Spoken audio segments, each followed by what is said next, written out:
देखिए, एक बेहद अहम खबर।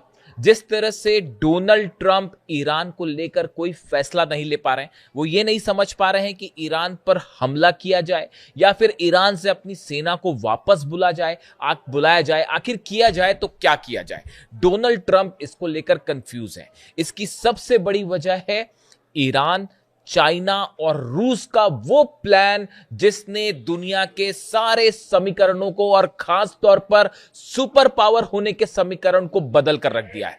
आज अगर आप वर्तमान हालात में बात करें तो जो कॉन्सेप्ट था कि अमेरिका सुपर पावर है और अमेरिका के राष्ट्रपति दुनिया के सबसे शक्तिशाली एक राजनेता है, ये सारे कॉन्सेप्ट, ये सारे विचारों को ईरान ने पूरी तरह से ध्वस्त कर दिया है। आज देखिए, हकीकत यह है कि ईरान न सिर्फ मिडिल ईस्ट का, देखिए ये जो जंग हुई, इस जंग ने जो बातें साबित की हैं, आज ईरान मिडिल ईस्ट का सुपर पावर कहलाया जाने लगा है। और इतना ही नहीं, कई एक्सपर्ट से मान के चल रहे हैं, कई आर्थिक विशेषज्ञ ये मान के चल रहे हैं कि अगर ईरान पर लगे हुए प्रतिबंधों को हटा दिया जाए तो आने वाले चंद सालों के अंदर ईरान हर मामले में अमेरिका को बराबरी पे आके खड़ा हो जाएगा और अमेरिका को हर मामले में कड़ी टक्कर देने लगेगा। देखिए, आप डिफेंस की बात करें, चाहे मिसाइल्स की बात करें, ईरान की मिसाइल्स का जो जलवा है वो पूरी दुनिया ने देख लिया।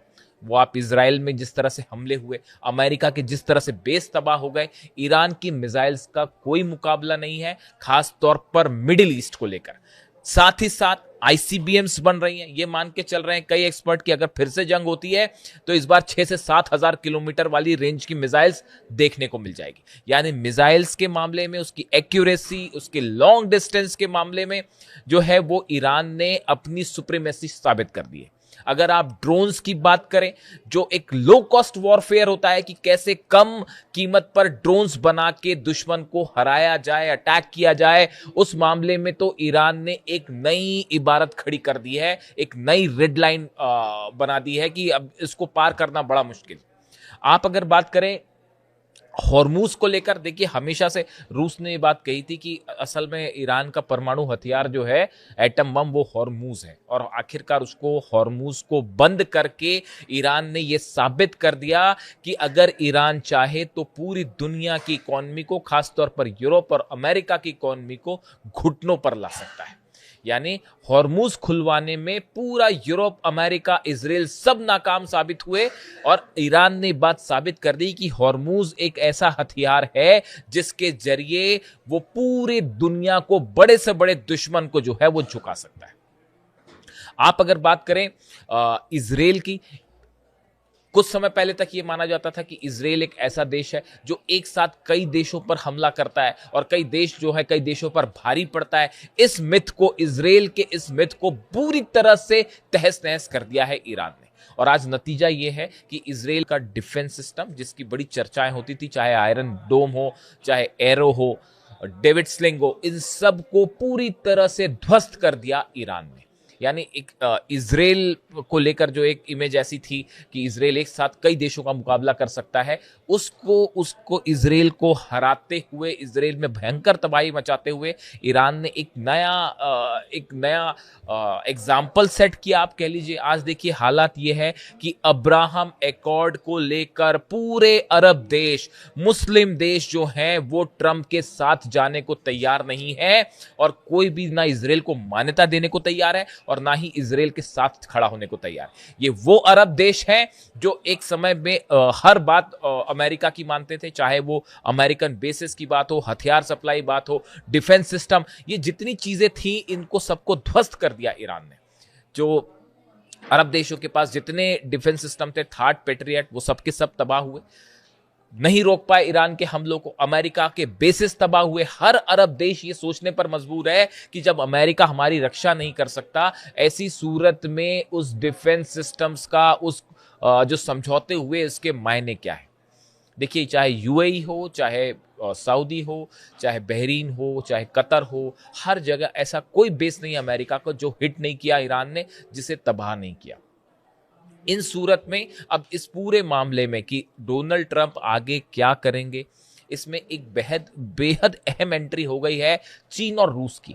देखिए, बताया जा रहा है कि शायद चीन और रूस की तरफ से भी इस बात को लेकर सहमति है कि ईरान अपना यूरेनियम किसी सूरत में किसी को ना दे। इस बात की इंडिकेशन है। देखिए, रूस की तरफ से प्रस्ताव रखा था कि हम आपका यूरेनियम अगर आप हमें भेजते हैं तो हम उसको ले जाने के लिए तैयार हैं। ईरान उसके लिए तैयार नहीं है। इसी तरह की खबरें चीन को लेकर आई, लेकिन इसको लेकर भी कोई इस तरह की बात नहीं है। और इसी बीच मुस्तफा खामनेई साहब ने ये बात का ऐलान कर दिया कि जो यूरेनियम है वो ईरान के बाहर नहीं जाएगा।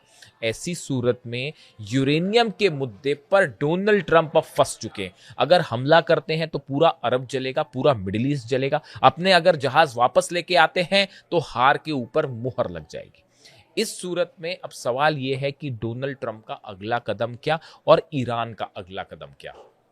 देखिए, ईरान, ये जो बार बार वक्त की बात हो रही है, 60 दिनों की बात हो रही है। आपने सुना होगा कि जो नया ड्राफ्ट तैयार हुआ उसमें 60 दिन के सीज फायर की बात थी, जिसको लेकर डोनाल्ड ट्रंप कई बार उन्होंने बैठक की, लेकिन कोई फाइनल फैसला नहीं हो पाया। बताया जा रहा है कि जो 60 दिनों की बात है, ये प्लान चीन और ईरान और रूस ने बड़ी ही प्लानिंग के साथ और सोच के साथ तैयार किया है कि ये 60 दिन का सीज फायर ईरान को एक ऐसी मजबूती प्रदान कर देगा, खास तौर पर हॉर्मूज में, खास तौर पर एयर डिफेंस के मामले में, कि उसके बाद फिर ईरान पर हमला करने की कोई सोच भी नहीं पाएगा।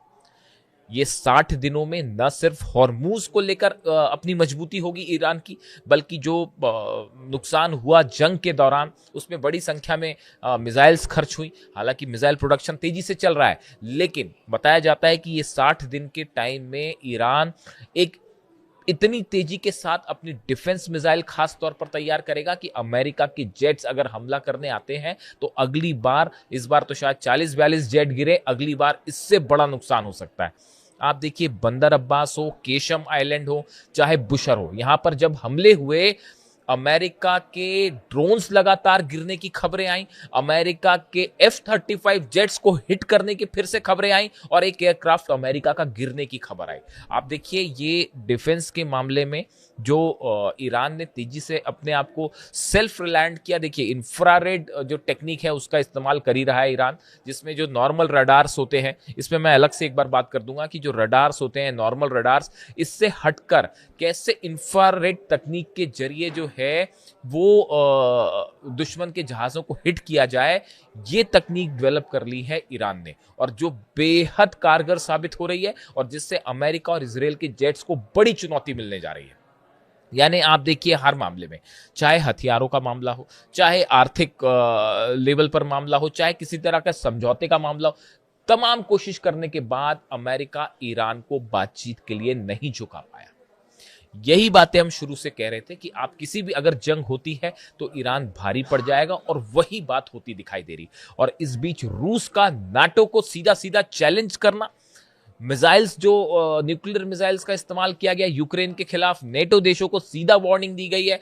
ऐसा लगता है कि रूस, ईरान और चीन ने मिलकर इस बात को अब प्लान पर एक्टिवेशन शुरू कर दिया है कि अगर अमेरिका किसी की तरह का हमला करता है या इजराइल की तरफ से हमला करता है, तो एक ऐसा प्लान तैयार किया जाए जिससे पिछली बार के मुकाबले और करारी हार का सामना करना पड़े अमेरिका और इजराइल को, और या फिर वो हमला करने की हिम्मत ही ना कर पाए और मिडिल ईस्ट से इनके प्रभाव को खत्म किया जाए।